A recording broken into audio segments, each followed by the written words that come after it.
Hey everybody, welcome to our bonus video. As I mentioned in class last week, I'm going to give you some hopefully helpful information about how to, and most importantly, how not to utilize AI generating tools such as ChatGPT to complete your work. Um, Obviously, AI is a tool that is not going to go away. It's probably going to get better and better, and we're all going to use it because, of course, that's what we do with new tools that are useful, right? So, the main thing that I want you to keep in mind is as you are completing work for school, you are going to have some instructors who absolutely will not allow any use of AI, and even something like Grammarly, they may see that as being inappropriate and you won't be allowed to use it. So, a big part of academics really is just making sure that you pay attention to the course that you're in and the instructor that you have. Typically, you're going to find those kinds of policies on a syllabus. In some cases, there's not a formal syllabus. We have simple syllabus for some of the classes at Valencia, for example. But you will have some sort of guide for that instructor's criteria. Usually, it's going to be in the Start Here material. Most instructors will have a module in Canvas, even if it's a seated class, where they will share all the course policies and how the grades are figured and all of that good stuff. You've seen that in ours. Um, and in those policies, if you see that absolutely no AI use is permitted, you want to pay special attention to that. Um, and even when you are permitted to use AI, you want to make sure that the heart of anything that you write or create for your classes is done by you. So a lot of times, unfortunately, people will just take a whole writing prompt, stick it in ChatGPT, and let AI do it for you. And that is a recipe for disaster. Even if you don't get caught being the operative word here, um, usually your instructors will be able to tell that it is not you speaking, it's not very specific. The language is stilted. Sometimes the language is too advanced for the level of class that you're in. And that doesn't mean that you can't use big words. You're more than welcome to use big words. But sometimes when you overuse things like Grammarly or other systems, to enhance your writing or to make it better, you end up taking away you from the equation. And so we're going to look at kind of what to do and what not to do when it comes time for a writing assignment. The example that I want to give you first is actually not an example from our class, but an example of an assignment that um, I gave in a different class that ended up being kind of a disaster. So I'm going to share that with you because it is a fairly common assignment that you might see. So let me go ahead and share some windows here. Got multiple windows to share. Oops.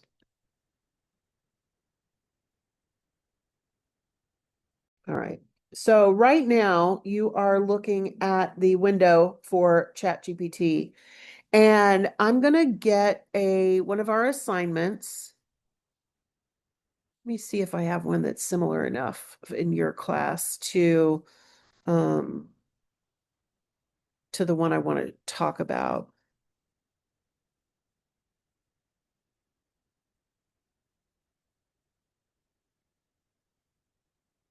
Let me pull the one from the other class so that you can see it in action.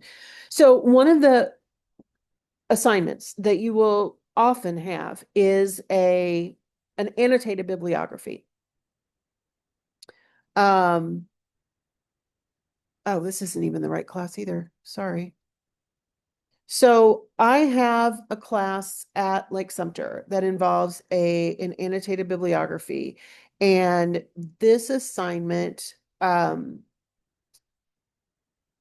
it is time consuming and it does take time, but the reason it's important for you to do assignments like this yourself is that when you write the paper, if you are using sources that you have not really seen, you are going to get caught. Because when you cite a source and you haven't seen it, it is extremely obvious. So I'm just gonna copy this assignment. Okay, just copy it. And I'm gonna go to my ChatGPT window. And unfortunately, this is how most people use ChatGPT. So this is what I do not want you to do. But okay, so they need to know which story. I did not include that. We're gonna do the cat. Let's do everyday use. No, I take it back. I want to do Cat in the Rain.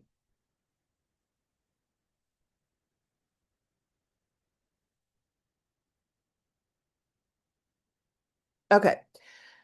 So if all you do is put in the criteria for here's what I need from an annotated bibliography, you're going to get things that you do not have actual access for. Couple of different problems with this particular version that it gives you. Number one is that I was very clear in the assignment that you do not separate out primary and secondary sources, that you are creating a regular bibliography, which is going to be in alphabetical order. So that's a big one. Next, we have the fact that the short story title is in italics when it would not be. This one, we have no actual access information for this book. And the idea that you somehow have access to a book that was published in 1978 is untrue. I mean, it's just not realistic. This one too, there's no access information for any of these. This is the biggest red flag that you are not actually looking at the sources. And even this one, which could be located online, doesn't have a URL. So what happens then is if you wanted to have ChatGPT recommend some sources to you, then a better way to do that would be show me a list of 10 potential sources on Ernest Hemingway's short story, Cat in the Rain.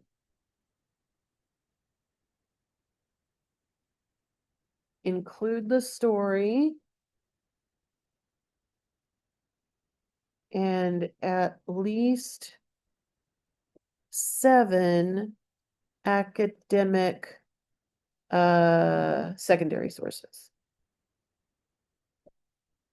So this is a better way to have ChatGPT help you. So you read the assignment, understand what the assignment is, and then you tell it what you're looking for. So what this is not doing is writing those annotations for you. So you're still going to need to look at the source and you're going to then do the work yourself. You may even decide that you want ChatGPT to help you summarize an article that is particularly difficult, which is entirely possible. But even then, you really need to understand that article in order to write that summary. So having it help you wordsmith or something like that is fine for teachers like me who allow it. But you got to be really careful with it. Okay, so now what we have is 10 sources.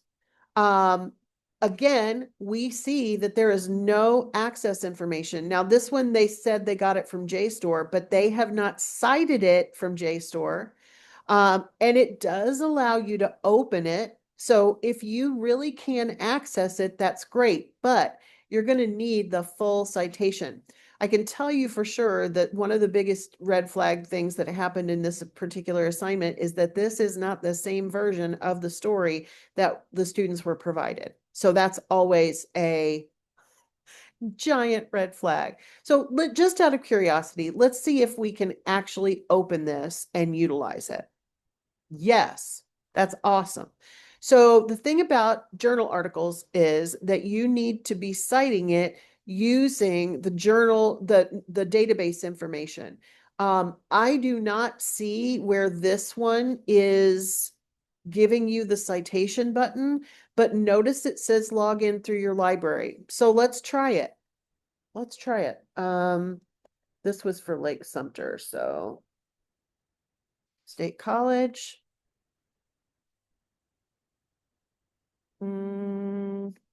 Now, here's the other thing. In order to then locate the sources, you are going to have to do some digging. That did work. I do have access to it, and I do have the cite button. So this is the proper citation, but notice how different that is.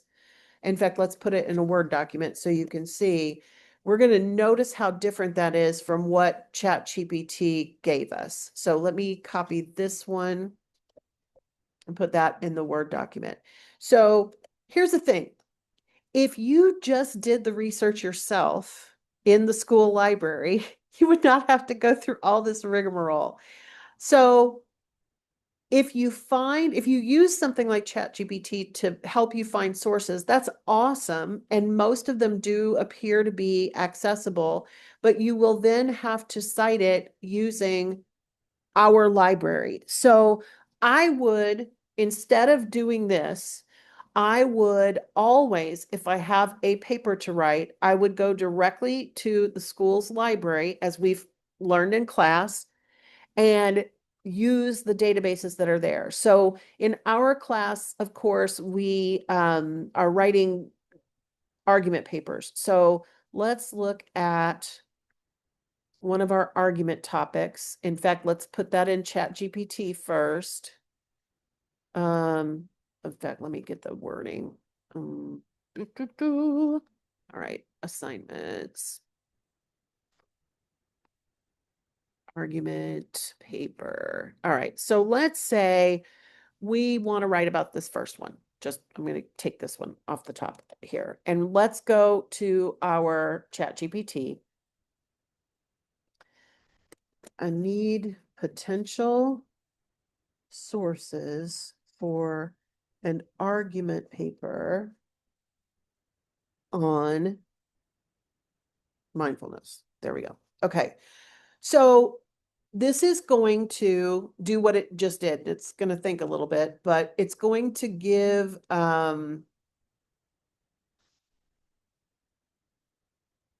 it is searching good sources. I mean, I will give them credit for that.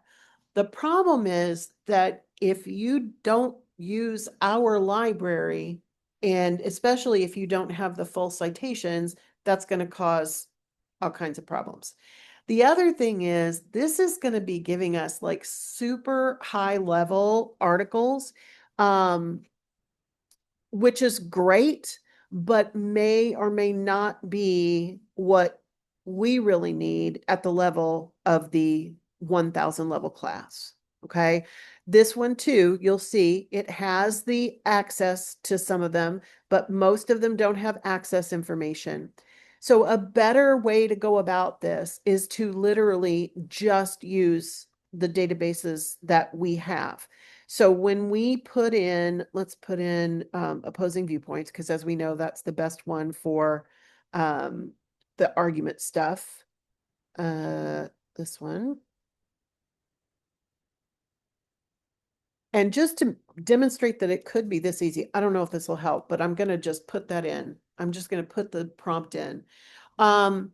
Yeah, I have academic journals. I have 1,000, I have 1,900 of them. I have some viewpoints, which are, of course, the argumentative articles. And the plus side of this is that I know for sure I can access every single one of these completely. Um, and I can cite them. So I've opened it, I've got the cite button, and I'm going to copy this and paste it into my document. So the bigger problem occurs if you decide you don't want to write a paper at all and you tell ChatGPT to write me a research paper on this topic. This is like the height of cheating, okay?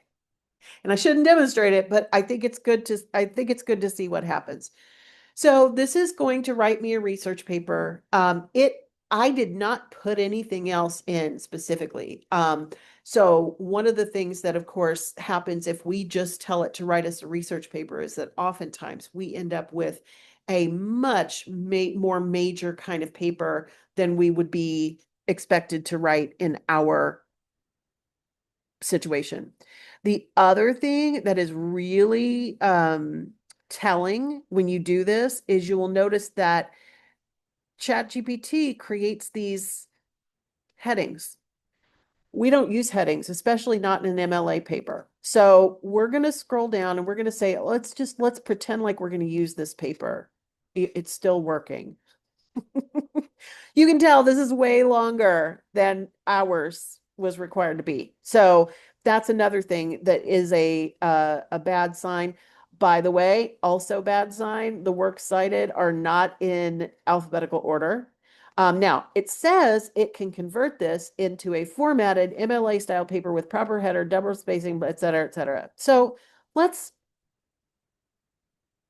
do that. Let's see what it does. Now, typically most people just copy and paste what's already there. So let's let it do it and see what we get.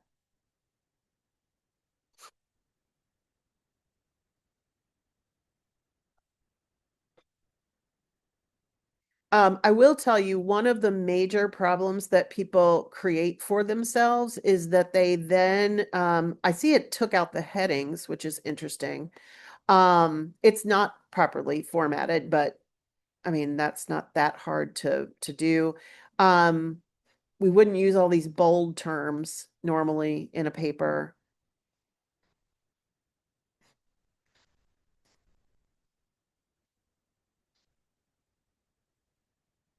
See if it went to alphabetical order now. It did. But none of these have access information. So what that does is then signal your teacher, oh my gosh, I need to check this. And if they look and cannot find those sources or find that information from those sources, then it is clear that you didn't actually look at the source at all, which is, of course, a big red flag. So let's paste this in here. The other thing that people do, which is kind of nice, is that people will leave the stuff from what the ChatGPT said. Um, this is not properly formatted in MLA. It's not double spaced. It's got incorrect information. It's got all this bold. It is closer than if we just copied and pasted what it gave us originally. But this is still going to send giant, giant red flags to an instructor. The other thing that is clear from this is that they have not used a single website. And for student papers in the year 2025 to not have a single website on it, I would never, I would automatically go, Houston, we have a problem. Oh, I don't know if you can actually see this one. Let me double check. Nope, it's not showing. Okay, so here's the one. Here's the one that it created from the, nope, that's the one I had before. Let me close that out. we don't really need that one anymore.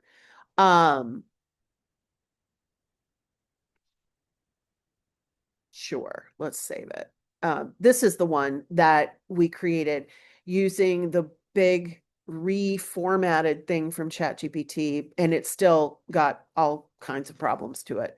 But like I said, the biggest thing that's going to show that you didn't do this paper is the fact that we don't have access information. And sometimes it gives you stuff that we don't even have access to in the library. So let's see if we even have access to this particular book, just out of curiosity. We're going to go to new search. We're just going to search books. So we're going to put that in. I want to look in the library catalog because it's a book. And no, we do not own that book. So this, wait, is that it? Zach Savage? Is that who wrote it? Nope, it's not the same one. So we have a book called Full Catastrophe Living that is available online, but it's not the same one. This one is, but it's not available electronically. It's something that you would have had to check out. So this is the right one, but this is clearly not something that you're probably going to drive over to East Campus to access. So the long and the short of it is, if you want to use ChatGPT to help you, I am all for it. I think it could be one of the things that I think is really useful about it would be to give you some subtopics. In fact, let me share that. This one. Okay. So let's say we're in ChatGPT, except I'm not. Let me close this out. Delete. All right. So I'm going to go to the ChatGPT window. Okay. So um, let's try prompting it a different way. I'm writing an argument paper about the benefits of mindfulness. Oops, can't spell. What are some possible subtopics I could explore?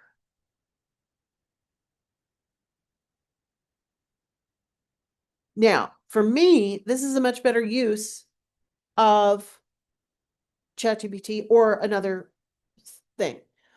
This is giving you ideas. Like, let's say that you are stressed out and you can't figure out what you want to write about. This is a great way to get yourself kind of moving and starting.